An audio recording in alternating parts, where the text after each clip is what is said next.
Wakanatu Mulandu uja kuteko Jessica bwira komanso ndekutino avetumbiko Mumba ndeno anena kuti yayi apapa tizapanga zonena kuti sinanga mwaukana tibweresetu mboni abomatu ayankhula zoterozo jaji kudzawo zizote mobweretsatu koma tadekhanikaye bwanji mupanga phuma ndikupatsani dete lonena kuti Mulandu tidzawapitiriza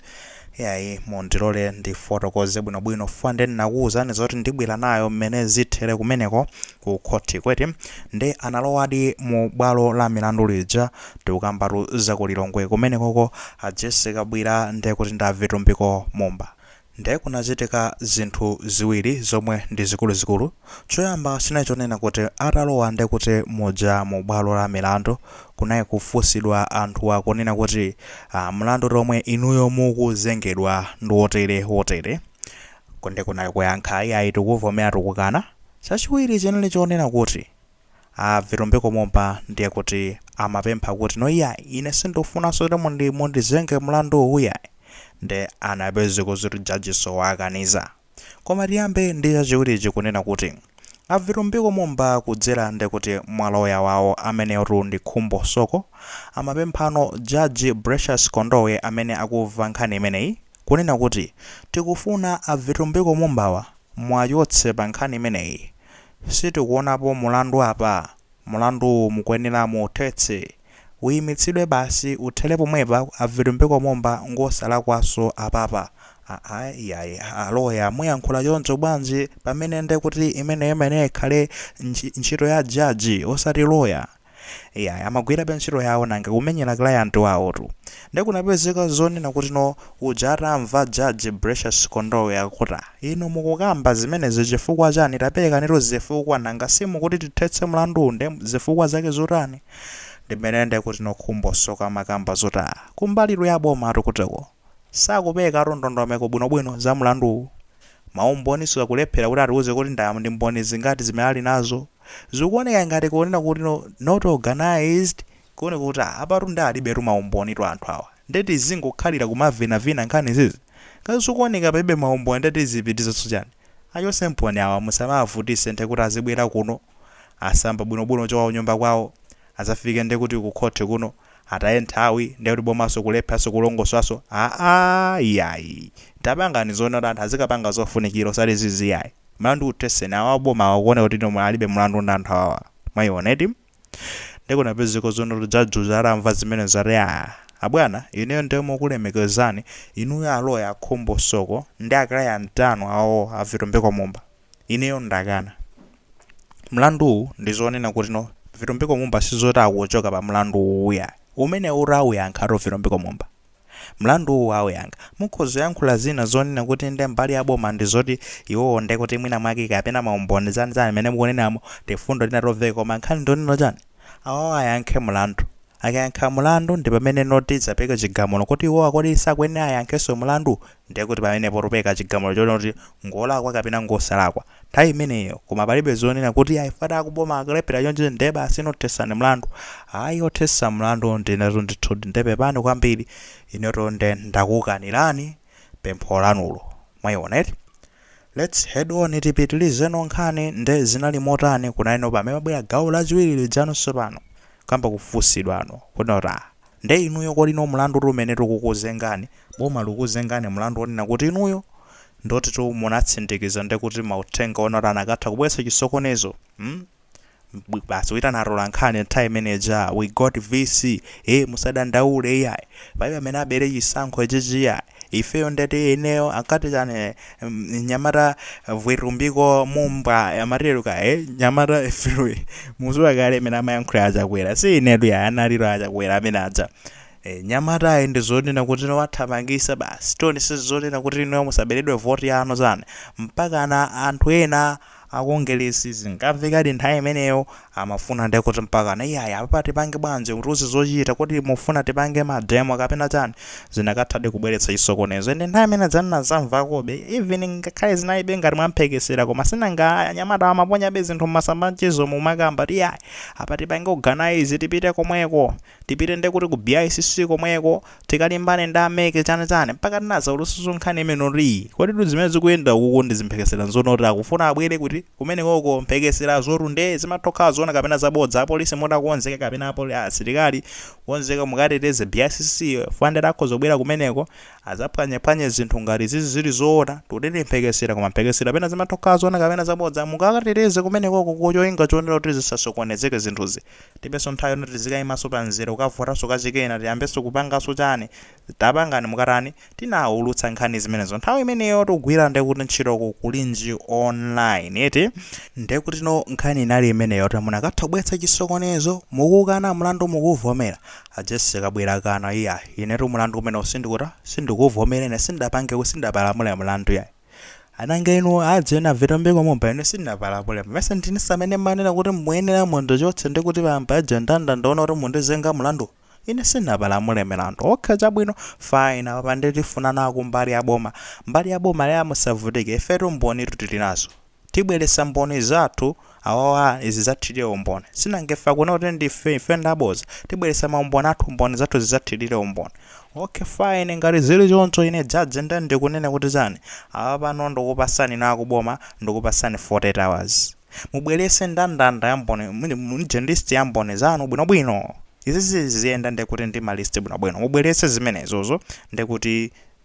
ndekuti Wednesday meneyo lazitatu zikhale zafika kuti tizione tingazipange process bwanji from there ndekuti tizakhaso ndekuti tikuyenda ndi mulandu makamaka pa 27 April 2026 chifukwa chani chifukwa chonena kuti mulitu anthu angapo amene akukhuzidwa ndekuti ndi chani ndi nkhani imeneyi amene akugwira mu nkhani imeneyi Athetse Mumba amene amagwira ntchito ndekuti chani ku parliament ngati MP akwena azikapezeka ku parliament kugwira ntchito osati azibwera ndekuti ku Khothi kuno kumamisa parliamentary session komanso ndekuti mula Jefferson Kadzipatike amene ndi lawyer sopano wa Athetse kabwera ndekuti nayenso ndi MP so akwenaso zikapezeka kuchani ku parliament ndekuti no tisamakhe ngati kuti pali ku conflict of interest kukangari kulimbirana mundu anthuwa akwena akapezeke malo akapezeke so ku Khothi ayi tipanga zonena kuti no agwire ndithu ku parliament kufikira nthawi imene parliament idzakhe ngati mwina ikumaliza ka section kawo kameneka ndekuti ndipachani ndipa 10 April 2026 ndekuti akadzeka zafika parliament yakhe ngati amaliza ka section kameneka aja amasuka ndekuti ali ndi nthawi ndithu kuchoka pa 10 kumakafika pa 27 kumapita uko mena azatseguleso parliament mwina kapena session ina koma ndekuti pa 27 po azakhala anthu awo masuka ndi nthawi imeneyo ndi pamene tizapezeke zono tino tizaveno mboni zaboma kuti kodi nkhani imene tingayendese motani ndithudi ndekuti pano menepo ndi pamene papezeka zoti Khothi lija lapangidwa adjourn ndikapena kunena kuti layimitsidwa kufikira ndekuti nthawi imeneyoyo pa 27 April 2026 update tu ndi imeneyo mungathe kuona ati madrama ndithu apo awa kupempha zonena kuti yayi tufuna ifeyo ndekuti moti chosepo pa mulandu umenewo sitikufuna ife kuyankha mulandu umenewo iyayi sizimayenda choncho kwa fumu tu sizimayenda choncho nuiroda bwaso kuti zikukhala bwanja paje ifeyo sife amalamulo sitimatsata malamulo ifeyo chimene timangopanga tikunena kuti sife ma expert alo tisitinapange law koma ife timagwiritsa ntchito ka simple logic mwayiwoneti ka simple logic kamanena kuti chani kwa fumu tu ineyo ngati ndaba nkhuku eti ndena akakunena miziro ya awa nkhuku akandisumira ino akankhuku acha akandisumira ndekuti kuchani kwa fumu kuja kubwalo kuja ndikapita kumene kujako ineyo sindingamane uzera fumu ine uthesene mulandu ine sinabe nkhuku ya iyayi ndibe mphamvu zimenezo zoka ndibe mphamvu zimenezo amene amayenera azipereka mphamvu ali ndi mphamvu zimenezo ndafumu onda amene amanoti bwana inutu mulandu tikamva mbali yanu motibwa inu mbali yanu motibwa inu nkhuku munabadi inuyo mene muyankhulira chonchi mutu mesa muonena kuti munapezekadi ndi jeni mapiko nkhuku atasusulidwa pa jeni pa nyumba pano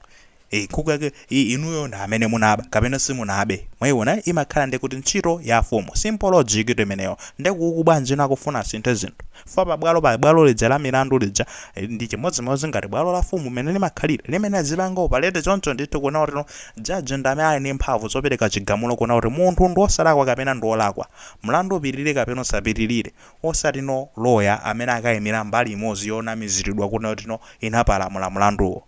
pena paketo kumadabwa atuzotina kuti tikamayankhula zonchi asino ndeti maloya adza madzajaja ino kumabwira achina kenyata ati inu atula nkhani